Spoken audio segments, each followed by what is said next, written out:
Hello, I'm PJ Bishop. Welcome to my channel and the ongoing series with the Oakland A's. As you can see, June has come and gone, and we are sitting at a terrible record, 34-52. That's a below 40% winning percentage at 39.5%. 15.5 games out of the first place of the division, and 12 games out of a wild card slot. So essentially, we are out of any realistic playoff race. Even though mathematically we're not eliminated, that sort of hill to climb with this team is just too much. And packing it in and putting more of a focus onto next year and see what we have here and what we can do moving forward.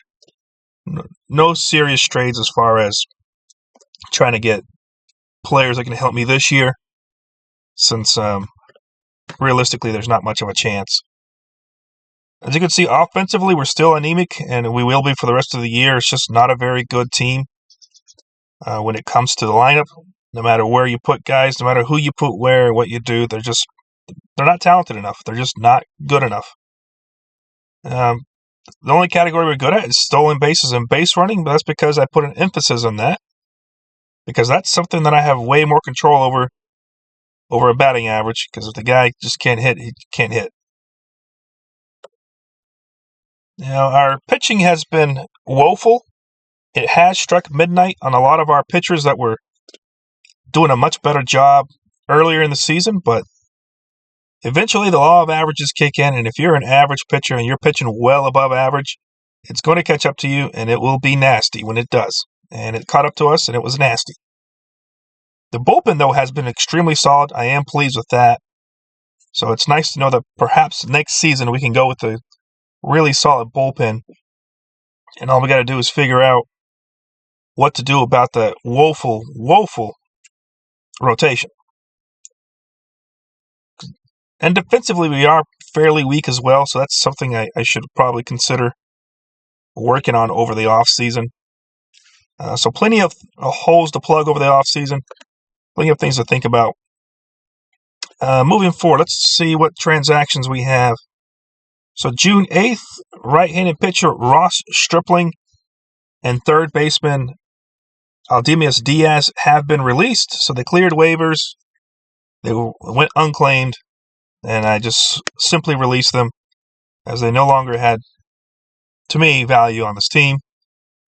June 12th, right-handed pitcher Luis Medina was activated from the IL and optioned to AAA Las Vegas.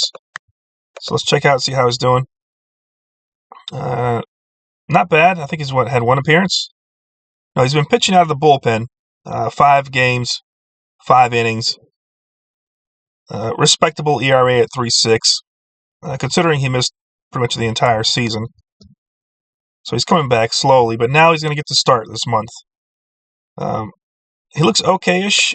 I mean, if he can develop and have a pretty good-looking year, I don't know if he'll make my rotation next year or not, but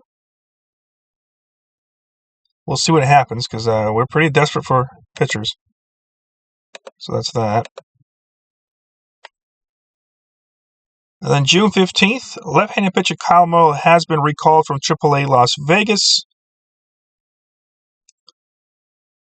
That's because Adrian Martinez, my one good pitcher, was suspended for 6 games, so I ended up calling up Kyle Muller. And then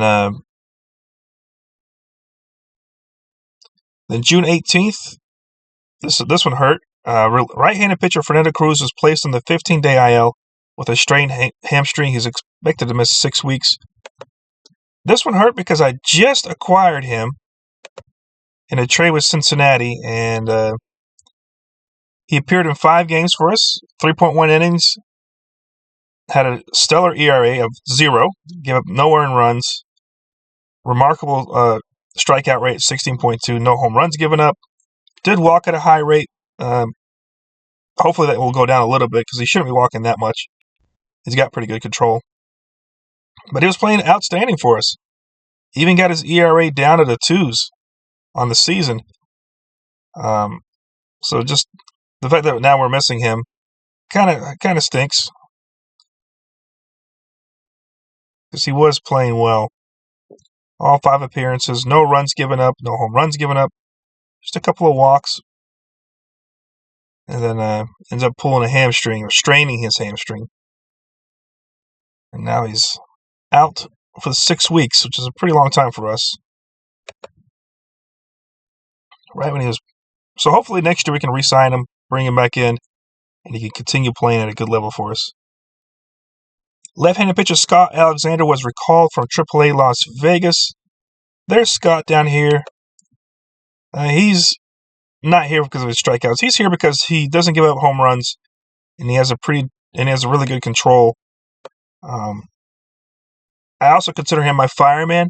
Anytime I have a guy with really good control, and let's say I bring in a reliever, and he walks the first 2 guys, I start warming him up because I'm afraid if the bases get loaded, I need somebody on there that's not going to walk in some runs. That's the worst way to give up runs, is to walk him in. I do not want to walk in any runs. And I also don't want anyone that's going to give up a home run as soon as I put him in. That's something he doesn't do. As you can see here, in our 4 games he's played for us so far, he's got a really good whip, 1.05, so he's not giving up hits either. No home runs, only walked 1 guy, 1.9. I'm not striking out anybody, but that's fine. Just long as he's not giving up home runs and walking guys, I can live with that. Got his ERA for a respectable 4.05. And for somebody that's coming in at 34 years old, there's not high expectations. June 21st, I optioned Kyle Muller back to AAA Las Vegas, and he's probably going to stay there for the rest of the year because he was absolutely atrocious in his short time up. Right-handed pitcher Adrian Martinez was activated from suspension, which is why I sent down Muller. And then June 28th, finally some good news from the organization. The Oakland Athletics from the Arizona Complex secured a division win, or division crown. They were 35-11 at the time. Now they're 38-11, so they've not even packed it in. They're still playing hard. So pretty good, exciting times here. We got 3 more games left, and then we start the playoffs, which I will try to do some in-depth videos on them. Just because it's fun to see who are the young guys. How do they do? Do they have a future career for us? How many of them do I consider to be my top prospects? It'll be nice to get to know the young fellows that could someday make an impact on my major league roster. And then we did make a trade at the beginning of this month. So I made a trade with Miami. Oakland sends 33-year-old left-handed pitcher Alex Wood and 28-year-old first baseman Ryan Noda in exchange for 2 minor leaguers, 21-year-old left fielder Javier Sanoja and 18-year-old left-handed pitcher Eric Gutierrez. So I got 2 prospects in return for Alex Wood, in exchange for Alex Wood, who's playing pretty poorly for us, and Ryan Noda, who was decent, but the only reason I liked him because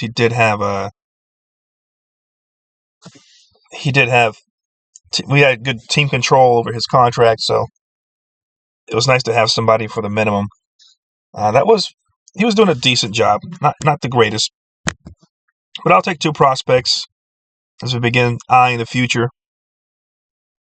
And then I ended up calling up right-handed pitcher Jerson Morena, had his contract selected, and he will be seeking to make his MLB debut out of the bullpen. So, pretty cool. So, Jerson Morena here, 28 years old, never played in the majors, will be making his MLB debut. He's got nearly plus stuff, average movement, horrible control, 3 solid pitches, 2 nearly, his fastball and slider nearly elite grade, and his changeup is almost a plus. And this is what pitchers should do. Like, unless your changeup is really good, drop it.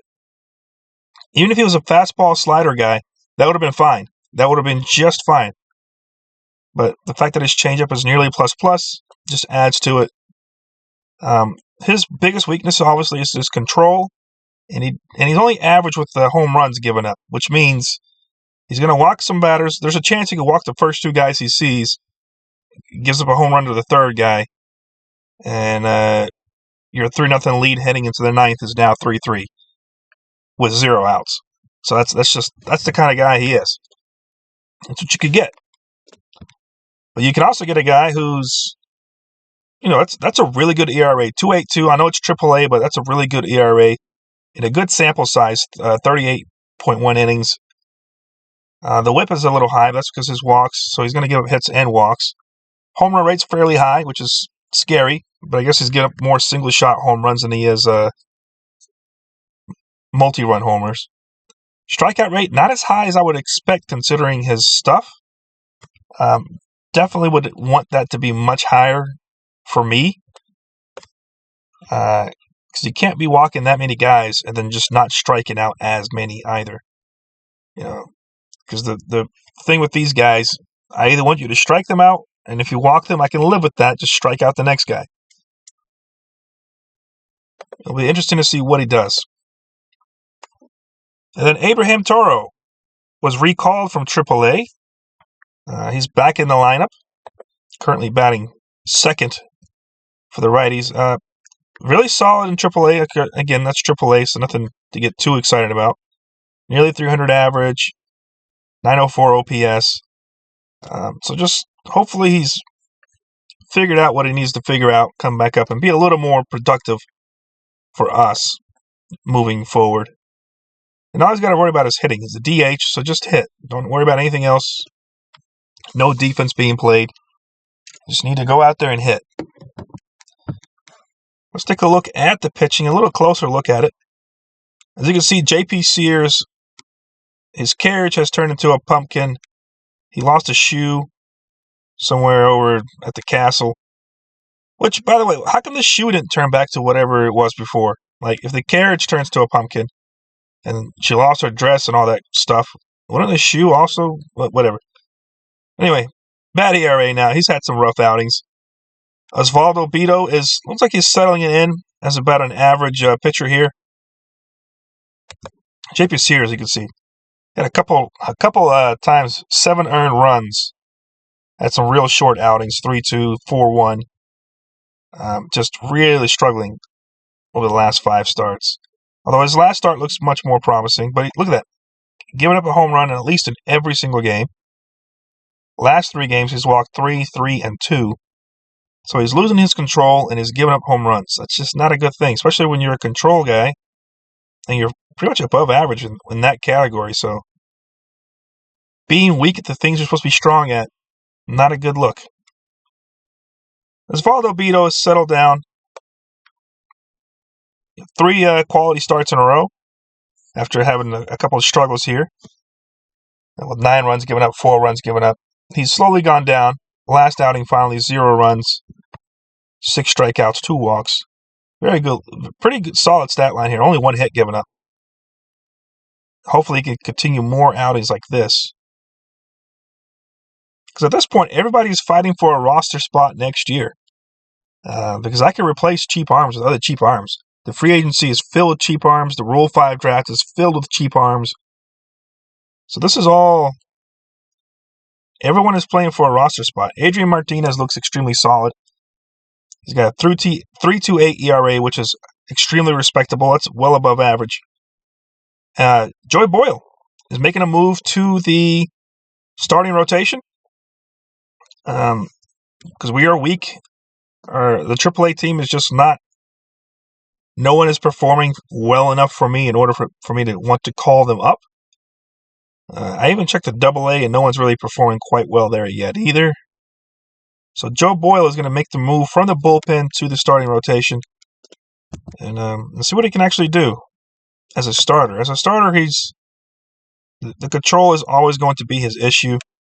Because his pitches are fine. It's his inability to accurately pinpoint where they go.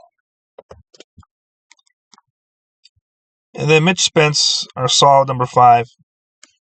Average guy doing average things. But out of the 5 slot, that's kind of what I expect. Now heading over to the bullpen, which is much more exciting and seems to be performing much better. We got Mason Miller. Under 3 ERA, currently 17 saves on the year, 12.7 K per 9. So he's doing really well. This is exactly what I expect out of a closer. Even though he's not elite, he's only 55, but he just does exactly what I need him to do. He's actually good. He's actually really solid. And if he had higher stamina, he looks like he could be a really good starting pitcher. And then Michael Kelly moves back into the setup role. Again, but he's been solid. 3.16 ERA, 9.2 K per 9. And then the bullpen. Gerardo Reyes in his first action this year for us. 2.7 ERA. Scott Alexander, respectable, 4.05. TJ McFarland, my mop-up guy. That's a respectable ERA. 4.76 in 34 innings. I can live with that. Francisco Perez, very good in his first month for us. 1.5 ERA in 12 innings. Jerison Moreno will hopefully be continuing the strong trend. And then Austin Adams, surprisingly, a really good ERA at 2.4. That's elite level ERA. Strikeout rate in the double digits. And he's pitched the most innings out of the bullpen, 41.1. I was extremely surprised. But his stuff is elite. It's like most of the guys on my bullpen is to control. But the fact that he sticks to just 2 pitches and doesn't try to throw a third average or below average pitch makes him a little more dangerous. And he's just playing really well. Aside from the last game where he gave up 1 run on a homer, he just doesn't give up too many runs. No earned runs, may give up a hit, and of course a walk because his control is pretty bad. But he doesn't strike out. He's struck out 2, 2, 3, 1, and 1. So at least 1 strikeout in the past 5 outings. Really good looking stuff here out of Austin Adams. Let's take a look at the lineup. Brent Rooker is currently on fire. Starting to look more like one of the better players in all of baseball as far as the stats are concerned. Currently batting .257 with .871 OPS. On pace for 26 home runs and 34 stolen bases. That is an extremely respectable line. In baseball, a 2020 season is really good. Like, when you can get both your stolen bases and home runs in the 20s, it makes you look better. You look good. Anytime you can put a 2 in front of this number and a 2 in front of this number, it just looks better overall and makes you a more complete player. You can hit the home runs and steal bases. Just much more dangerous. J.D. Davis, solid. Not outstanding, just solid. Just doing his veteran thing. He could be a trade casualty as we near the trade deadline, because I don't really see him on my team going forward in the future. Just not much here about him that I care too much about as far as needing to re-sign him and carry him forward into the future. He's solid, but just not overly exciting, as you can see here. Just 9 home runs. Plays in roughly half the games. So he's definitely platooning. He's all right.